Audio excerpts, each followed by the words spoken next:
the Tennessee Titans need to build around? What players do they need to get rid of? What are their biggest needs and how do they fix them? I'm going to answer all of that as we look ahead to 2026 on today's edition of Locked On Titans.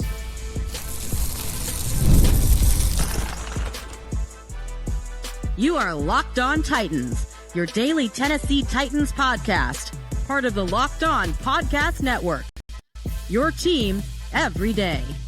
Welcome to the Locked On Titans podcast, part of the Locked On Podcast Network, now the number one sports podcast network. I am your host, Tyler Rowland. Titans fans, today's edition of the Locked On Titans podcast is brought to you by FanDuel. Right now, new customers can bet just $5, and if your bet wins, you'll get $300 in bonus bets to use across the app. On today's show, we are going to do a little bit of a look ahead to 2026. Look, we're coming out of the bye week here. We got half of a season of football games remaining. We're going to focus on the football. So as we have this little break ending, it's time to take a look ahead at the hope in the future ahead this offseason. I'm going to tell you who the Tennessee Titans need to keep and build around, talk about which players they need to get rid of, like Sneed. Also, we're going to talk about what needs will be there for the Titans, and I'm going to go over what draft picks and cap space they have so they can fix those. Before we dive in, do want to thank you for making Locked On Titans your first listen each and every day. Remember, Monday through Friday, Tennessee Titans content all year round, always for free. You're not going to beat that anywhere else. Make sure you get subscribed, stay subscribed. It's your team every day here on the Locked On Titans podcast, so make sure you stay locked in with Locked On Titans. But with that being said, we do got to start by taking a look at who the Tennessee Titans are going to build around. And obviously, as Mike Borgonzi was saying last week in his press conference, Cam Ward and Jeffery Simmons are the number one cornerstones for this team. Now, Jeffery Simmons obviously could potentially be traded in the offseason, but it doesn't sound like the Tennessee Titans want to do that, at least what they're publicly saying. But from a base standpoint, from this discussion standpoint, we know that Cam Ward on offense, the quarterback of the team, is the foundational piece. We know that Jeffery Simmons, all-pro level interior defensive lineman, is absolutely something that you can build a defense around. I do want to say this, though, while we're here with Cam Ward. I would still take Cam Ward number one in the draft. And I know a lot of people feel differently about that now or want to change their mind after, 9 games, 10 weeks, all of that. And you're perfectly fine to do that. But at the end of the day, I think Jackson Dart has had good moments. But I don't think that Jackson Dart has played incredible football. He's missed throws. He's had turnovers. His team hasn't done some incredible feat here where it's supposed to be like Jaden Daniels last year or Bo Nix last year, and I'm supposed to feel like the Titans missed out on this obvious awesome guy. Like, I feel like anybody acting like Jackson Dart has clearly proven that he is the guy and going to be what the Titans should have taken at number one overall. You're being just as disingenuous as anybody who tries to act like they know for certain that Cam Ward was the right pick. You can't know that right now, and I'm sorry, but Jackson Dart hasn't done anything to make me think, they should have taken him over Cam Ward. If anything, if you wanted to push back at all, the answer would have been trade down with the Giants, take Abdul Carter in the picks, which is what I was advocating for throughout the draft process. Now, as I said then, if the Titans are going to take a quarterback, and if they believe in one of these quarterbacks, then I'm going to support and believe in that quarterback as well. As a fan of the team, that's what I'm going to do. Until it's blatantly obvious that that guy isn't the answer, I'm going to ride with that guy. And I feel like that is exactly what I've done. But now that we're into the season and we've seen football games, I'm sorry, but if you think that Cam Ward was a mistake, the answer isn't Jackson Dart. He hasn't proven that at all. I don't have any convincing feelings about that. And on the other side of it, Abdul Carter has been, while not incredible in the box score, he's been far and above better than any of the other edge rushers out there. So, a lot of other top edge rushers got hurt and things like that. It's just, I don't think that you could say that the Titans made a mistake taking Cam Ward, and I don't believe that at all, especially considering the environment around him, which is funny because as we go through these building blocks off of Cam Ward on the offensive side of the ball, it's like obvious how few there actually are. I think Tajay Spears will be around next year.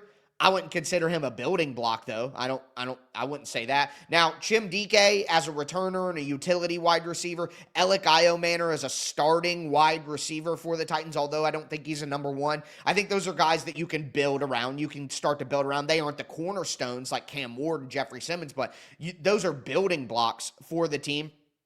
I think the offensive line is mostly set. If I'm honest with you, I don't think the Titans are going to make any drastic changes on the offensive line. You have Dan Moore at left tackle. I wouldn't say he's a cornerstone or a major building block, but he can solidify in that spot for another season and then evaluate after.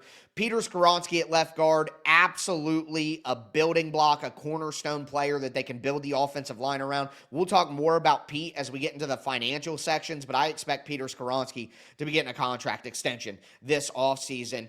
Cushenberry, we'll talk about why. I know that Cushenberry has had moments where he hasn't played that well this year, but he's coming directly off an Achilles tear. You know that guys are always better in that second season after a major injury like that. Plus the financial situation, I don't think you can really move on from Cushenberry. So I think he's set. Now, right guard, I don't think Kevin Zeitler will be back. He's 35 years old. He was on a one-year deal anyways. I'm not expecting Kevin Zeitler to be back. Will that be Slater, Jackson Slater, the rookie? Will the Titans look to veteran free agency to fill that spot? That'll be an interesting discussion, but we don't really have an answer at right guard now. And then J.C. Latham, despite having some poor performances coming directly off of his injury this year, I think Latham has settled in, played some good football. He's clearly a building block and a cornerstone player for the Titans. So Cam Ward, Peter Skoronski, J.C. Latham, those are the only cornerstones I would say that the Titans have on offense right now, but Alec Iomanor, Chim Dike, I think those guys can absolutely be counted as building blocks for the future with the offensive line mostly intact, in my opinion, going forward, and we'll talk about why here in just a moment. But on defense, we talked about Jeffery Simmons. That's a real foundational cornerstone. I would say T'Vondre Sweat is a building block too. I was surprised by the amount of trade speculation about T'Vondre Sweat. But as we have walked away from the trade deadline, in my opinion, I would say that most of that was other teams calling the Titans about T'Vondre Sweat. And the other teams were the ones who were putting those rumors out. I actually don't believe that it was the Titans purposefully to drive up the price on T'Vondre Sweat to try to get an offer that they would be happy with. I don't think that's what happened. I think teams were calling about T'Vondre Sweat, and teams were trying to get the Titans to be interested in getting rid of him. But I think whether one of those two guys is traded in the offseason, I still think right now as we're looking at them without knowing what the trades are, Sweat is a building block and Simmons is truly a cornerstone. Femi is a building block. Not unlike Alec Iomanor on the offensive side of the ball. I'm not convinced that Femi is a cornerstone player that you got to build the defense around. I don't think that's going to be the case. I think that was never expected to be the case, quite honestly. But I would say Femi is a building block at minimum. You have Cedric Gray. You have James Williams at linebacker. James Williams isn't a building block or a cornerstone, but he's a player they should keep around. Cedric Gray is a building block. I wouldn't say he's a good enough player to be a cornerstone, franchise, foundational player, but he's certainly a building block. I think Cody Barton will still be around, if I'm honest with you. Marcus Harris at cornerback, I can't put him in any category right now other than we'll see. And then you'll have Kevin Winston. You'll have Amani Hooker at safety. We know that for next year. Hooker at this point is kind of fallen off the map. I wouldn't consider him any of those. At this point, I think next year will be his last year with the Titans. His play has fallen off. Kevin Winston, I think, can be a cornerstone player, not just a building block, but a cornerstone player. I'm still very high on Kevin Winston as a player. So that's really where the Titans are at. I don't think either the kicker or punter is a shoo-in to be back next year. So, those are the players that I think realistically we know are going to be around for the Titans. Those are the only players that I know for certain are going to be around because the Tennessee Titans are going to have to cut some players. The Tennessee Titans are going to get rid of some players. You don't keep all your players from a bad football team, and that is going to create some potential needs for the Titans as well. So now that we know who the Titans are going to keep around, who they can build around for right now, we need to talk about who the Titans need to get rid of, the fat that they can trim off of this roster, the money that will save on guys like L'Jarius Sneed, Calvin Ridley, all these different options. But the reality is a lot of these guys that you may want to cut and get rid of, financially, it just doesn't make a lot of sense. So we'll talk about that, and we'll wrap up the discussion today talking about what draft picks the Titans have, what salary cap the Titans have, and the biggest needs remaining for them as well. Today's show is brought to you by our friends over there at Peloton. Look, folks, it's time to break through the busiest time of the year with a brand new Peloton cross-training Tread Plus that's powered by Peloton IQ. It's Peloton's most elevated technology and equipment yet that gives you real-time guidance, and it gives you endless ways to move, whether you want to work out by yourself or if you want to work out with your favorite instructor, like my personal favorite, Alex Toussaint. He always gets me fired up to tackle the day. And the thing I like about Peloton, it helps me achieve more in less times. They have features that help you plan, stay motivated, track your progress, and Peloton IQ also provides personalized workout plans and recommendations. That's something that I use right now during the busiest time of the year covering the NFL. They plan my workouts for me based on my mood, my vibe, and also my favorite instructors. So make sure you check it out and use it, because it also helps you correct your form in real time, and it maximizes your reps. It counts your reps so that you can do it smarter, safer, and more efficient. Let yourself run, lift, flex, push, and go. Explore the new Peloton cross-training Tread Plus at onepeloton.com. If you're a business owner, here's the truth. SaaS promised to make work easier, but now the average company is buried by hundreds of apps that slow down your teams and simply don't work together. That's not SaaS. That's sad. Software as a disservice. And that's why you need Rippling. Rippling is the unified platform for global HR, payroll, IT, and finance all in one place. They've helped millions of businesses replace a mess of disconnected tools with one system designed to give leaders clarity, speed, and control. By uniting your employees, teams, departments in one system, Rippling removes the bottlenecks, busy work, and silos your software created. Everything from onboarding to payroll to IT access runs automatically and perfectly in sync. And right now you can get 6 months free when you go to rippling.com/lockedonnfl. Learn more at rippling.com/lockedonnfl. That's rippling.com/lockedonnfl for 6 months free. Terms and conditions do apply.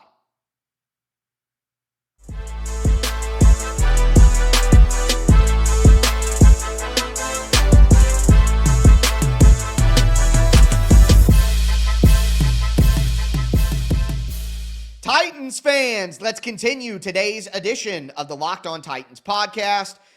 Do want to thank you for making Locked On Titans your first listen, and thank you for making Locked On Podcast Network the #1 sports network. With that being said, we are doing our 2026 look ahead here as we move out of the bye week. We talked about the players the Titans are going to keep and the cornerstones that they're going to build around, and that means we got to talk about the players that the Tennessee Titans need to get rid of and what the financial ramifications of that would actually be. We start with how much cap space the Tennessee Titans actually have right now projected. And right now, it depends on the site. You go to Over the Cap, you go to Spot Track. Those are the two more famous salary cap sites. But either way, they're off by a couple of million. So we're in the ballpark no matter what you want to go off with. I looked at Over the Cap, and it says the Tennessee Titans are projected right now to have $83 million in salary cap space. And I am here to tell you that I think that figure could get up to as much as $105, $110 million before the Titans re-sign their own players or do extensions and things like that. But looking at the list, so let's just go through it. We start on the offensive side of the ball. I think Tony Pollard is an absolute dead nuts cut. You are cutting Tony Pollard. He's going to have a $9.2 million cap hit next season. If you cut him, you're going to save $7.25 million. You're only going to have $2 million in dead money. So I think at that point in time, the way that Tony Pollard is run, look, I am not here to tell you. I know some of you guys are very incensed right now. Like, Tony Pollard, why are we... Tony Pollard is a solid runner, okay? He's totally mid, all right? He runs hard. He has some vision. He still has some cuts. He's not washed. He's not terrible, blah, blah, blah, things like that. But the Titans have turned Tony Pollard into a bell cow power back. That's how they're using Tony Pollard. That's how they used him last year, a bell cow power back. And a lot of that has to do with Tajay Spears being out of the equation with injury and inconsistency and all of that. And the Titans, for some reason, not taking seriously their running back 3 spot. They just haven't done it. They keep bringing Julius Chestnut in the fold, who's terrible, and they need to go out and get a serious running back 3. Callum Mullins has been hurt, but he's an RB4 at this point as a special teams only player. Like, I just don't, whatever. That's a different rant for a different day. But the point is, Tony Pollard does not have the same juice. The Titans need much more juice than what Tony Pollard can provide at the running back spot right now, or they need to not pay as much. Okay? So I think Tony Pollard is an obvious cut candidate. The Titans move on. You use Tajay Spears more often as the plan. You take running back more seriously as a depth issue. I think the Titans can go out and get a cheaper Tony Pollard in the offseason. You don't need to pay $9 million for it. So I'm cutting Tony Pollard. You move to Calvin Ridley. And listen, Calvin Ridley is a much more difficult conversation. He's set to have a $26 million cap hit. That's way too high for Calvin Ridley production at this point in time, his age. But if you cut him, it's $16 million of dead money and you only save $10 million. If you do a post-June 1st cut, which changes the math a little bit, it flips. You're saving $16 million, but you have $10 million in dead money. And I got to be honest, with the amount of savings that you could get there from Calvin Ridley and what the Titans currently have at wide receiver and the free agent pool at wide receiver, the best free agent wide receiver that likely could be available is like Romeo Doubs or Dontavian Wicks, one of those Packers guys. It's not a great crop of free agent wide receivers. And even if you go look at free agency right now, most of those guys are going to re-sign with their teams. Like, free agency just is never as stacked as it looks. And we don't want the Titans going out and making a win-now trade to get a good wide receiver and stuff like that. So I think, let's see how Calvin Ridley ends the season here. But I think Calvin Ridley can have a good end of the season. And I think the Tennessee Titans could bring Calvin Ridley back. Just swallow the medicine. Understand that after that, you can part ways and it won't be that bad. But I don't really see... It's on the line. I'm not as convinced that Calvin Ridley will be cut. Lloyd Cushenberry. Again, I know he's a guy who hasn't played all that well, but like I said, I think Cush will be back, and the problem is the finances. Lloyd Cushenberry is set to have a $12.5 million cap hit. But if they cut him, it's $9 million in dead, and they only save $3.4 million. Like, what are we doing there? We're eating $9 million on the salary cap of the $12 million that Cush was going to make anyway, just to save $3 million and then go find another starting center, which you'll probably have to get in free agency. I don't think that's worth it. I could see like a baby restructure for Lloyd Cushenberry where they spread that out a little bit so he doesn't have a $12 million cap hit. It's more of a $6 million cap hit. I could see a smoothing of Lloyd Cushenberry's contract, but I think Cushenberry will be back. I think the Titans should do that. Give him another opportunity. Don't create another hole that you're not going to have the answer to. You know what I mean? After that, we move to defense because I don't think they're bringing Chigakonkwo back. Like, maybe they bring a Van Jefferson back, something like that. Bryce Oliver, I'm not even factoring Bryce Oliver level players and like David Martin Robinson. Like, those guys aren't guarantees to be around. We can't act like that. But we go to defense and you look at Cody Barton. So Key gone, Jihad Ward, maybe they bring him back, but again, that's not, what are we talking about here? A guy like Jalen Harrell is like a David Martin Robinson, Bryce Oliver guy, and I'm not even worried about them, you know, not a big enough impact. But Cody Barton is another problem. He's an $8.2 million cap hit, $6.4 million in dead money. You're barely saving anything. It's $1.7 million. At that point, I know Cody Barton hasn't been good, but you're going to cut him and save $1.7 million and just eat $6.5 million for it. That just doesn't seem wise. You know, let Cody Barton stay around, bring in some more competition, draft a linebacker. You know, if the Titans get Avril Reese, for example, he could start at linebacker next to Cedric Gray, and then, you know, you have some depth, you have a veteran around. Avril Reese is going to move around to the edge and things like that, which Cody Barton can play some snaps at linebacker when Avril Reese is on the edge. Just things like that. You know what I mean? Just, I wouldn't move on from Cody Barton yet. He is a veteran. Let him be a leader. Just bring in more competition. You're not getting enough financial value out of that. Amani Hooker, I know that Amani Hooker's been terrible. I know that it was a shock to some people when I said Amani Hooker's going to be around, but the reality is because the Titans just gave him an extension before the season, there's no way they can move on from Amani Hooker. He's going to have a $12 million salary cap hit, and it's going to be $17 million in dead money if they cut him. They're literally going to lose $5 million on top of his $12 million cap hit if they cut Amani Hooker. He's going to be back next year. L'Jarius Sneed, the moment you've been waiting for. $20 million cap hit. The Titans save $12 million if they cut him. They only eat $8 million in dead. He will be cut. L'Jarius Sneed will be cut this offseason. That's cut and dry. That's easy. I think they should trade Will Levis.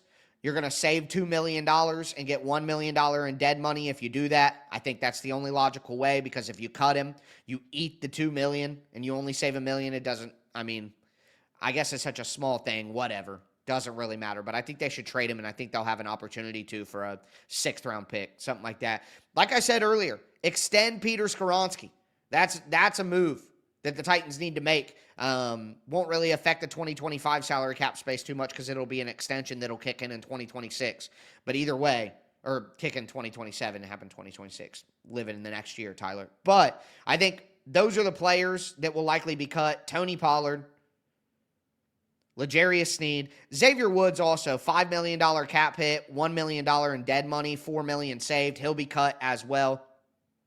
But if the Titans just want depth, he's not so expensive that you have to do it. But Kevin Winston and Amani Hooker will be the starting safeties next year. But Xavier Woods could be a guy like Cody Barton, who the Titans just keep around for depth purposes. He's not a terrible player by any means, and he's a veteran leader who will do the job and be a good professional. But I think you're definitely cutting Tony Pollard. You're definitely cutting L'Jarius Sneed. And we'll see about Calvin Ridley and Xavier Woods.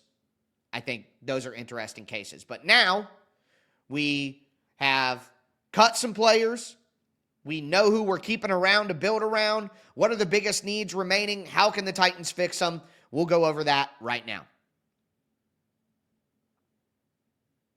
Do want to let you guys know that today's episode is brought to you by FanDuel Sportsbook. The NBA is back, and there's no better place to get in on the action than FanDuel, the official sports betting partner of the NBA. Even if you miss the start of the game, you want to ride the hot hand, FanDuel has live bets on everything from who will score next to fourth quarter comebacks. Plus, you can even combine your live bets into a same game parlay for a shot at a bigger payout. It keeps every game exciting, especially when your team's making that late push. Right now, FanDuel is giving new customers $300 in bonus bets when your first $5 bet wins. Head to FanDuel.com to sign up. Again, FanDuel is giving new customers $300 in bonus bets when your first $5 bet wins. Play your game with FanDuel, the official sports betting partner of the NBA.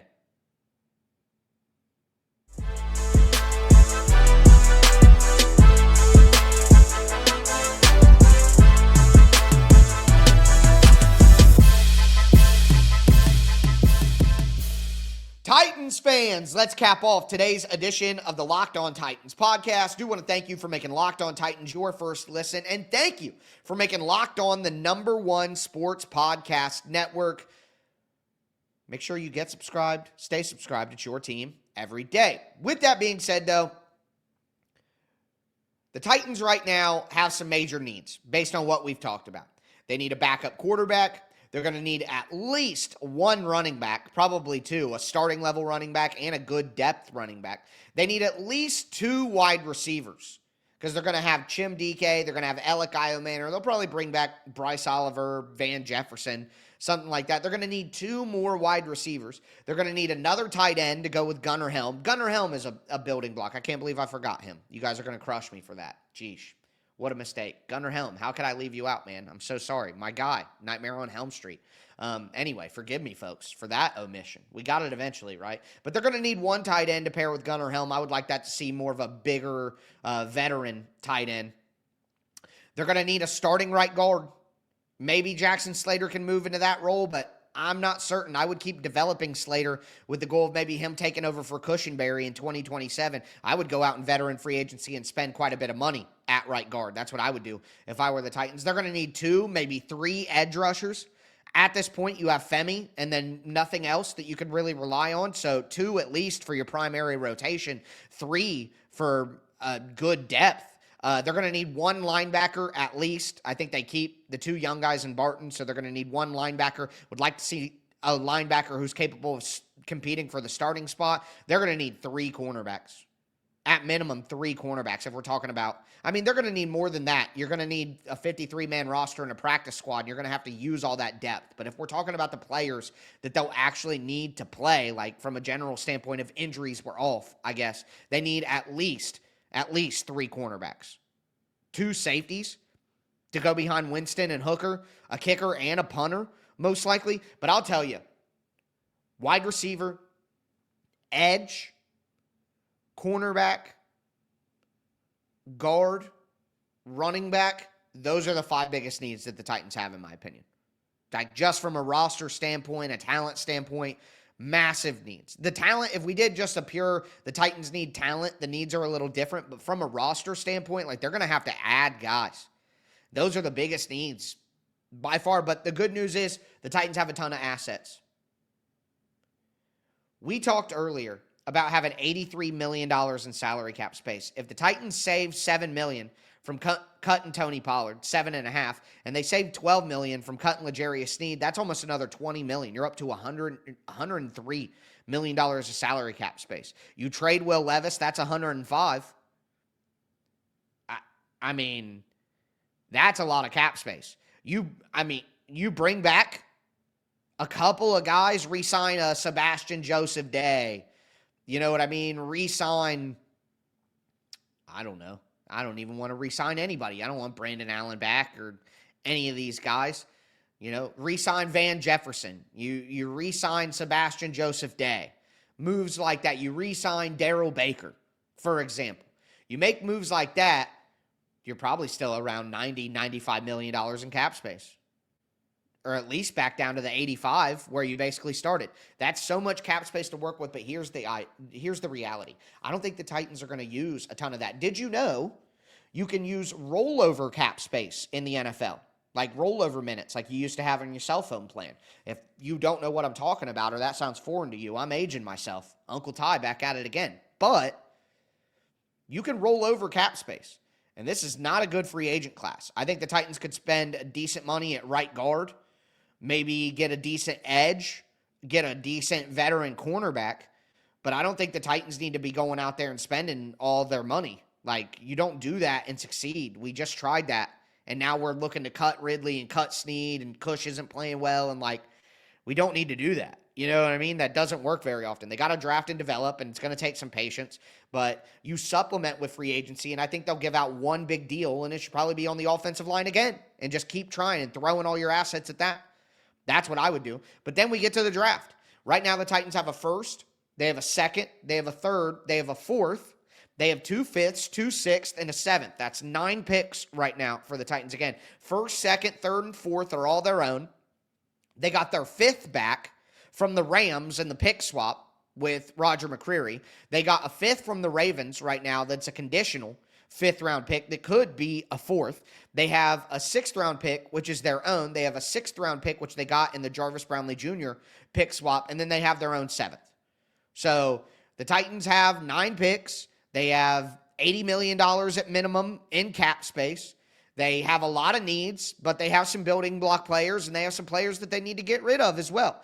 But it's not going to happen overnight. The Titans need to hit in the draft. That would be the number one thing, and if they can get a trade down at the beginning of the draft because they have a top pick and they can get an extra 1st-round pick this year and an extra 3rd-round pick. Imagine if the Titans moved to like 4th or 5th, got an extra 1st-round pick this year from one of the teams that has multiple, or got a 1st-round pick next year in a draft or 2027, which is supposed to be an incredible draft, and got an extra 3rd-round pick this year.